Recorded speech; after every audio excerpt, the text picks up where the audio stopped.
Er wurde geliebt und gehasst. Otto von Bismarck. Otto von Bismarck war im 19. Jahrhundert ein wichtiger deutscher Politiker. Manche sagen, er war ein Teufel. Andere sagen, er war ein Genie.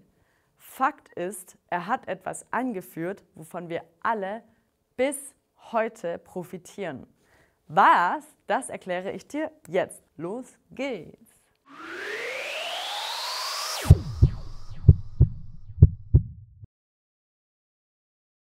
Wer war Otto von Bismarck? Otto von Bismarck wurde am 1. April 1815 in Schönhausen im heutigen Sachsen-Anhalt geboren. Bismarck war der erste Reichskanzler des Deutschen Kaiserreichs von 1871 bis 1890. Denn bis 1866 bestand Deutschland aus vielen kleinen Staaten. Sie waren zusammen größer als Deutschland heute. Österreich und Preußen hatten hier politisch das Sagen, also sie waren sozusagen die Chefs. Preußen war ein Land in Mitteleuropa. Preußen bestand vom Mittelalter bis zum Ende des Zweiten Weltkriegs. Bismarck hatte viel Macht in Deutschland. Man nannte Bismarck auch den Eisernen Kanzler. Er trug oft Uniformen und liebte es, stark und entschlossen zu wirken. Bismarcks Weg zur Macht. Bismarck begann seine politische Karriere im Jahr 1847. Er arbeitete zuerst im preußischen Landtag. Sein Ziel war es, die Privilegien des Adels zu bewahren. Bismarck war durch seinen Vater selbst adlig.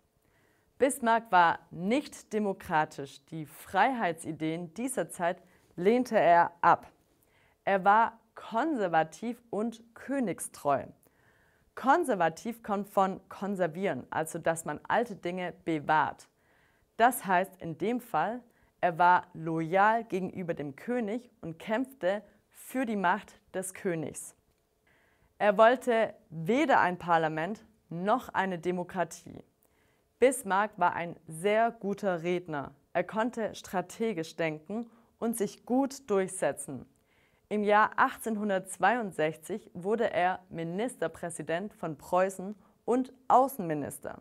Die Einigung des deutschen Staates.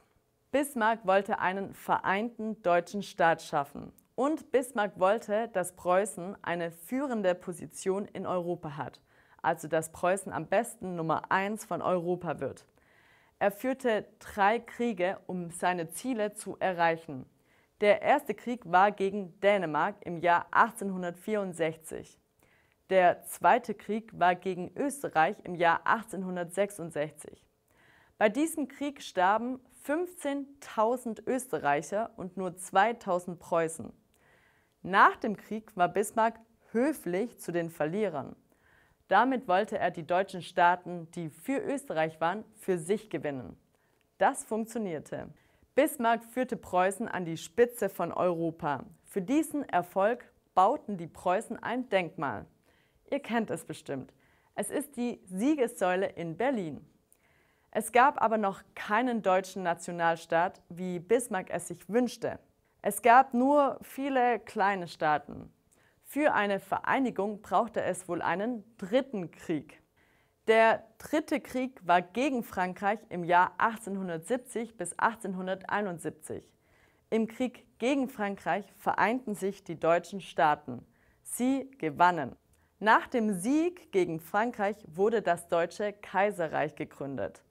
Am 18. Januar 1871 wurde Wilhelm I. Kaiser von Deutschland. Bismarcks Innenpolitik. Bismarck wollte als Reichskanzler den Frieden im Kaiserreich sichern und er wollte die Erfolge Preußens verteidigen. Deswegen kämpfte er gegen die Skeptiker. Skeptiker sind Menschen, die zweifeln, die Bedenken haben, die sagen, bist du dir da ganz sicher? Bismarck kämpfte gegen die katholische Kirche und er kämpfte gegen verschiedene Parteien.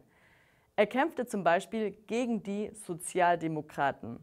Das sind die, die heute in der SPD vereint sind. Die SPD ist eine Partei in Deutschland. Gleichzeitig führte Bismarck die Sozialgesetzgebung ein. Dazu gehören Krankenversicherung Unfallversicherung und Rentenversicherung. Das war neu und sehr modern. Bis heute profitieren wir von unserer Sozialversicherung. Denn die Sozialversicherung gibt den Menschen in Deutschland Sicherheit in schweren Zeiten. Bismarcks Außenpolitik. Bismarck wollte den Frieden in Europa bewahren. Er wollte verhindern, dass das Deutsche Reich angegriffen wird. Er schloss viele Bündnisse, um das Deutsche Reich zu schützen.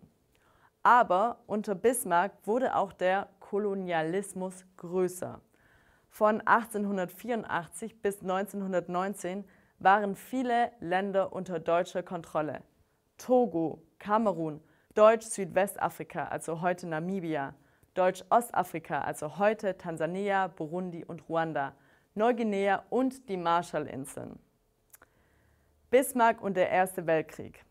Bismarck starb im Jahr 1898, also lange vor dem Ersten Weltkrieg im Jahr 1914. Aber seine Politik hatte Einfluss auf die Ereignisse vor dem Krieg. Nach Bismarcks Rücktritt im Jahr 1890 änderte sich die deutsche Außenpolitik. Deutschland begann aggressiver zu werden. Das führte zu Spannungen in Europa. Diese Spannungen waren ein Grund für den Ausbruch des Ersten Weltkriegs. Das war's und denkt dran, alles wird gut. Bis dann!